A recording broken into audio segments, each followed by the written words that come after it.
కష్టే ఫలి. Work is worship. Work is worship అంటే పనిని దైవంగా భావించి వృత్తి ధర్మాన్ని బాధ్యతగా నిర్వర్తిస్తూ చేసే పని వల్ల ఇతరులకు మేలు కలిగేలా జీవించడం. కష్టే ఫలి అంటే ప్రాపంచికంగా ఏదో సాధించాలి అనే కాకుండా ఇతరులను ఎవరిని కష్టాల పాలు చేయకుండా కష్టపెట్టకుండా ఫలితం సాధించడమే అసలైన కష్టే ఫలి. హింస చోడో హంస పకడో. ఇతరులను కష్టపెట్టకుండా జీవించడం హింస చోడో.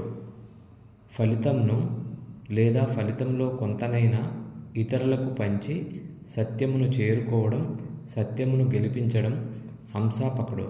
సత్యమేవ జయతే. శాకాహారిగా జీవించడమే హింస చోడో.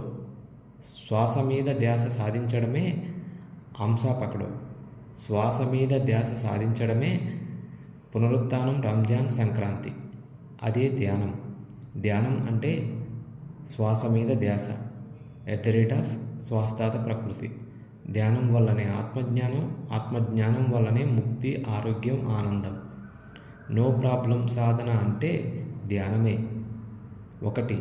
No comment @no killing. 2. No complaint non violence. 3.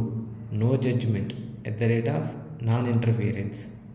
కనుక శాకాహారం తిందాం, ధ్యానం చేద్దాం, ప్రకృతి మాట విందాం, ఆరోగ్యంగా ఉందాం. So be A vegetarian, do meditation. That is the solution for all. Meditation means be with your breath and be a light unto yourself. It is all about being human dream of a better place. That is Global Spiritual Motso @Intergalactic Federation. నచ్చితే like చేయండి, తప్పకుండా మీ బంధుమిత్రులకు అందరి ఆరోగ్యం కోసం share చేయండి. Thank you friends. Thanks a lot to all.